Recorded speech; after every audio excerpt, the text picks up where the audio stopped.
Hello my dear students, welcome all of you in our PPS video lecture series. I am Professor Bhumi Patel from LJ Institute of Engineering and Technology, and now today we are going to start with our new unit, that is structures.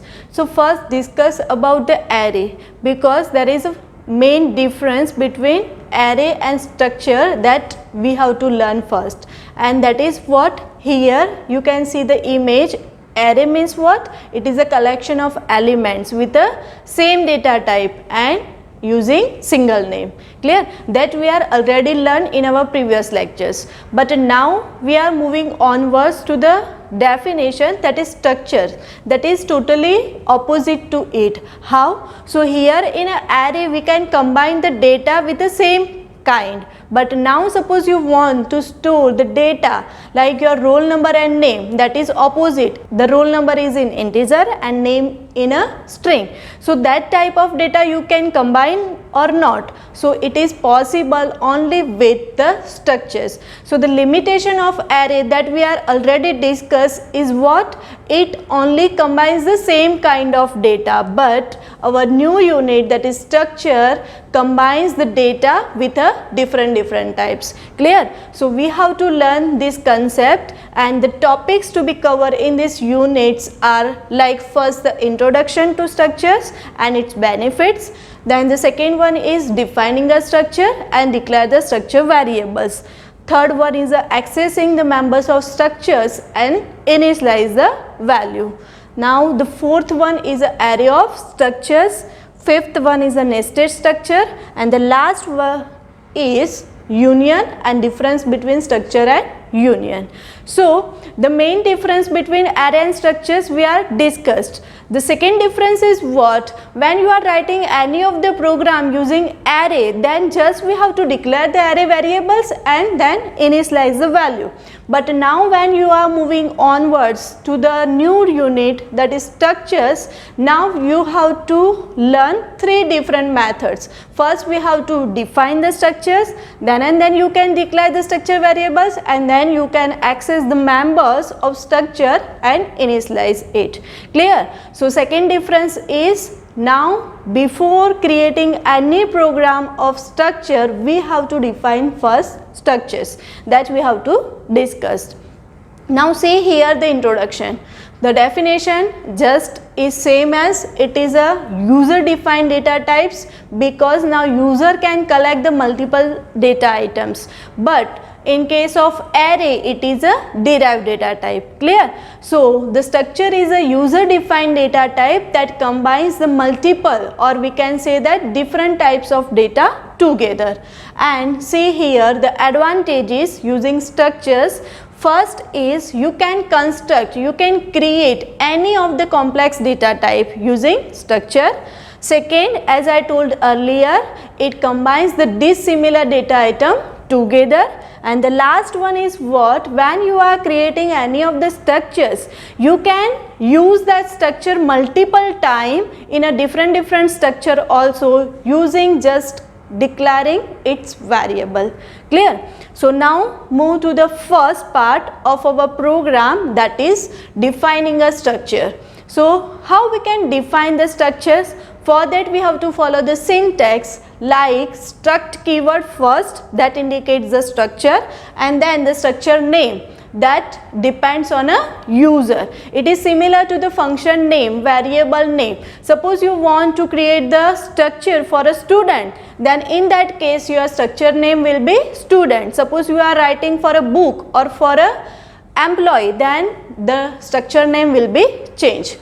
So inside this structure, start and stop curly bracket, we have to write the number of members. So first is a data type and then member 1. So the data type is nothing but the integer float, like that. And the member, suppose I am considering student, then the student details we can say members, like its roll number, name, address, birth date and much more. So data types and member 1, data type member 2, likewise that you can create any number of members. After that we are discussing about one simple example of student. Here the struct keyword is there and then the name of structure, that is student, and inside curly bracket we have to write the data type first and the member. So first member here is a roll number, and you guys aware of it, the roll number is always in an integer form, so the data type is int. The second is name. So for name the string is there, number of characters, so here I am considering character array, that is for name, and the size is 10. That indicates the maximum 10 characters you can specify in your name. And the third one is character address. So in an address the more numbers of characters are there, so I am considering the size 50. Clear? And then after closing brackets we have to put semicolon. So whenever you are writing any of the program using structure, first step is you have to define the structure. Then we have to move onwards for a second step, that is declare the structure variable. Now to declare the structure variable there are two different methods. Here I am considering first method, and the syntax is with the defining structure. So first we have to follow the syntax of a defined structure, that is struct, structure name, and inside curly bracket is the data type and members, and after curly bracket you can write the number of variables and then semicolon. See here in an example, suppose same example I am considering for a student having roll number, name and address as a member. So in that case, suppose I want to store data of one student, then we have to declare only one variable. Suppose you want for a 3 students, then you need 3 variables for a student. So here I am considering S1, S2, S3, that means 3 students data you can store. Clear? Now move to the second method, that is totally different, and that you have to write inside the void main. Clear? So the syntax is just like keyword struct, then structure name, and then the variables v1, v2 up to vn. Now just see the example.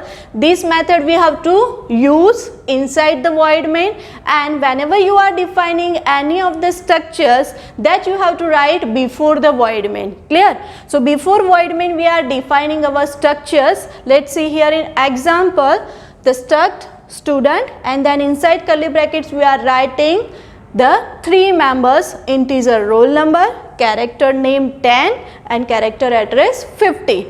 And after defining these structures we have to write the void main, and inside void main we have to follow the second method, that is struct student and the 3 variables S1, S2 and S3. Clear? That indicates we can store 3 students data into that particular structure student. Now move to the next topic, that is accessing structure members. So here the members are what? Roll number, name and address. So for accessing that members we have to use the dot operators. Clear? How? Let's understand the same example I am considering, and for that we have to follow the syntax like structure variable, then we have to put the dot sign and then the structure members. So suppose my structure variable here is S1. So in an example I am writing variable, that is S1, then dot and the first member, that is roll number. Likewise that you can write for a number of members. So S1 dot name is there, S1 dot address is there. Suppose you are taking 3 variables S1, S2 and S3, and you want to access the third student roll number, then you have to write S3 dot roll number. Clear? Likewise that you can use dot operator for accessing any members. Now move to the next part, that is initializations. How we can assign the value for each and every members. So for that initializations, always there are 2 different methods. First is a compile time and second is a run time. In a compile time method we can say like it is a fixed value that we can assign using equal to sign, and in a run time method we have to read the data from the user. Clear? So in a compile time initialization method we have to write like struct, then structure name and variable name, suppose that is v1. equal to inside curly bracket the list of values and semicolon. Just see here the example. So first I am writing struct keyword, then structure name here is in example students, and then the variable for only single students we want, so write S1 equal to. Now the list of values, for that you have to maintain the proper order that you are follow in your definition part. Clear? So in a definition of structures we are writing first the roll number. So here you have to first write roll number, then name, and then address. So the first here the roll number is like 1. Name is Bhavya. It is in a double inverted. Why? Because it is a number of characters, that is string. It is always in a double inverted. And then the address, simply I am putting Ahmedabad. Clear? So this is what, when you are executing the same program, you are finding the same value, that is roll number 1, name is Bhavya, and third is Ahmedabad address. But this is correct? No. When we are creating any of the program, the data will be read from the user, and for that we have to use runtime initialization method, that is using scanf function. So in a scanf we are writing 3 control string. First for a roll number, that is %d, that indicates integer data type, then %s for a string, and again %s for a string, that is for address. And after that we have to use the variable, then dot, and then member. So here I am writing and S1 dot roll number, means the roll number value that user enter will be stored. Then second will be in a name, so S1 dot name, and then S1 dot address. One thing you have to remember, in a scanf, when your data type is string, %s, that indicates you have to not write the and before the variables. Clear? Now let's see here one simple example, that write a program using structure to enter the roll number, name, and address for a single student and print the same details. So how you can write the program? Our first step is define structure, second step is declare the variable, third step is access the member using dot operator, and the last one is initialize the value. This 4 theory you have to apply when you are creating any of the program using structure. And always the first step is include the header file, and then after we have to write the define structure before the void main. So here I am writing struct keyword, and for a student I am writing 3 members, roll number, name, and address. Now after defining these structures we have to declare the variables, and for that 2 methods are there. Here I am using which method? First, that means S1 variable for a single student. Now inside void main we have to write the message like printf, enter roll number, name, and address for a student 1.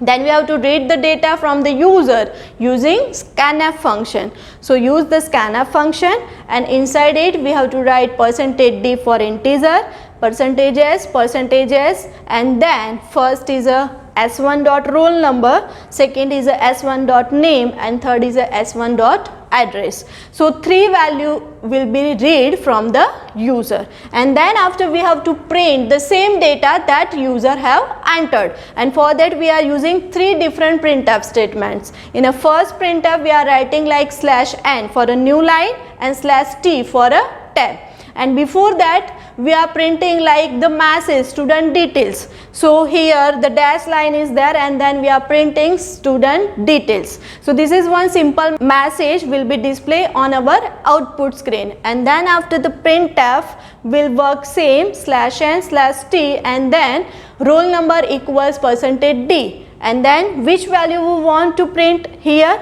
The S1 dot roll number. Clear? Likewise that for a name we have to write %s because of string, S1 dot name, and then the last one is address equals %s again, and then S1 dot address. So when we are executing this program, it start from a void main. Clear? and then the message will be printed on our output screen, that is entered roll number, name and address. And suppose I am entering roll number 10, name Bhavya and address Ahmedabad, then these three data will be stored in our variable S1, and then same data we are printing using last three printf statements. Then our output is just like in a tabular form, the student details, then roll number equals 10, name equals Bhavya and address equals Ahmedabad. Here I am considering only single program using structures. You can build any number of program using this concept. I hope you guys understand this concept very well. In our next video, we will see more about the array of structures and nested structures. If you have any query, feel free, contact me. If you like this video, then thumbs up. If you think this video will help some of your friends, then do share this video with them. Also, you can subscribe my channel, so when I upload new video, you get a notifications. Till then, bye.